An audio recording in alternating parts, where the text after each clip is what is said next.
survivals, welcome to Bax Attacks. We've got some exciting news on the Malice event coming up from their Twitch stream today, October 8th. A lot of good information here. First of all, the event to get Malice, and it will be through the event, not from any chest, it's coming soon. They are still figuring out exactly how long to make it. It'll be at least through a weekend from Friday to Monday.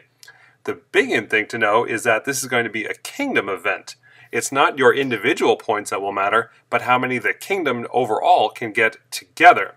So like Sword Fight, you'll be collecting souls or lost souls from every battle, with 3 per battle, and there will be boosts available to help with that from the chests and premium chests. And just like the Sword Fight event, there will be different rewards as you get more souls, and the top reward in this will be the Dragon Malice itself.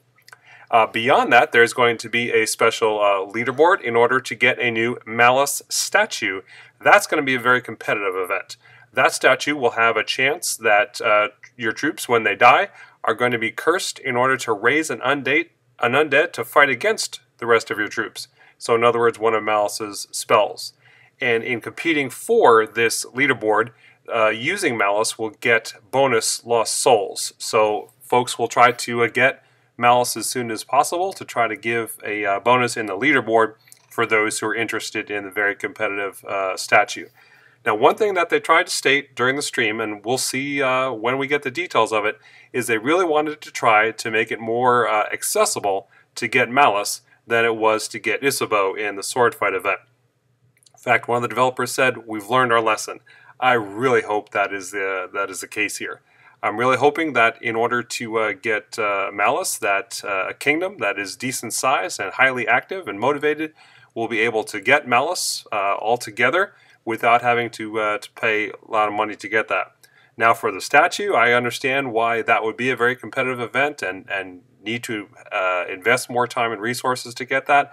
And if that's the approach they take, I would think that'd be a very reasonable thing to do, to have some very significant rewards for those who are going to be very active but not looking to spend a lot of money on it. And then those wishing to have a more competitive event can do that as well, and both sides will be happy. So we'll see when that the details of the numbers come out on that one. In the Twitch stream, they also shared some extra information on Malice. Some of the previews were not clear on what level Malice goes up to, and it's definitely going to be level 60, not 50 or 55, so that's what a legendary can go up to. And maximum health when it gets there will be 1,178 hit points. One of the questions was, will there be another chance to get Malice if you don't get it from this event? Or will you be able to get Isabeau? And the developer answer there was that the goal is that every ancient that is obtainable in an event will eventually end up in the general pool that you would get through the relic chests.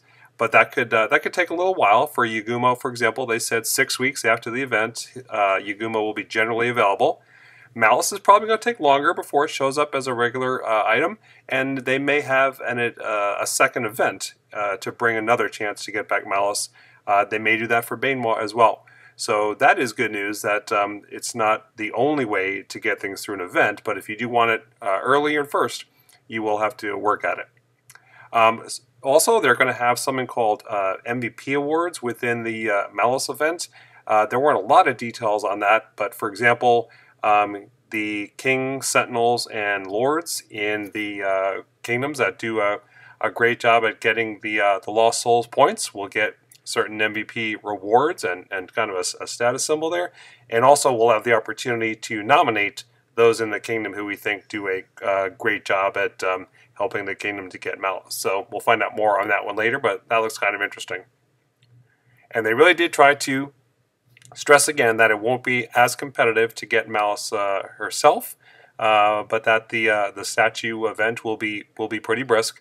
Now, since the points are calculated on a kingdom total, the size will matter. The size of your kingdom is going to be a factor. Those not in a kingdom, those in a smaller kingdom, may want to think about what they can do in order to maximize their chances there. The number of points needed is going to be the same regardless of the size of the kingdom, so that was one point that they made. Now, this was one of their best Twitch streams ever, so thumbs up to Space Age Games. They did a good job in answering a number of other questions and giving some more information. Everyone was asking, is Stronghold 16 around the corner? And they said, oh no, that's really not something they're working on top right now. Eventually they'll get there. What they are working on very actively is a major overhaul to the defense system. Right now the game is really heavily weighted in terms of offense, and they're looking to do something significant about that. They describe that as one of the biggest features since the launch of the game. So that'll be really interesting to see what they come up with there. When asked about the leagues and a need to have another one between Axe and Claymore, they said they will be looking to add at least one more league. That's a known thing that they know needs work. They also know that the arena needs work, and they have several ideas for that. One thing they're likely to do is to add some kind of season to maybe like a month long and have a competition within the arena, so that there's extra reason to fight and stay up there and not just get in and try to farm the chests.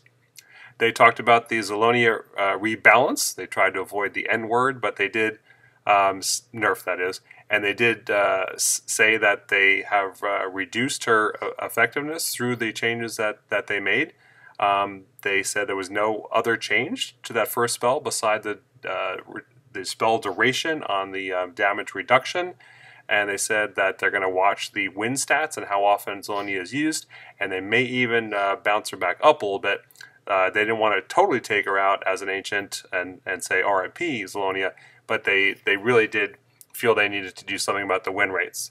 There was also questions about Jal and Siku. Are they overpowered? And the dev said, no, not really, and there's no plans to rebalance them. So I thought that was good.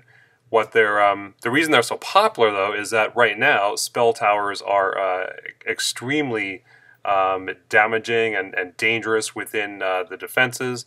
And so what they may do instead is to modify spell towers a little bit to make them not quite as lethal as they currently are. For example, right now, if you've got a freeze tower on a double Primus conduit, and if you don't get a spell up there, your troops are going to be absolutely locked down. So they're looking to do something to modify that. They also commented that one of the changes from the Primus mages was meant to give wardens a little bit extra protection and not help them be so squishy. That didn't quite get the effect that they had hoped for, and so there may be a little bit of buffing coming up for wardens. I think that'd be helpful. And they also pointed out that they've got some cool stuff coming out around Halloween. Might involve some more ancients, might involve something else, and they said they will probably cover that on a upcoming Twitch stream. So, lots of good news. If you have other questions on Malice or on the event, leave them in your comments, and I'll see what I can do to find out answers for you. Thanks so much for watching.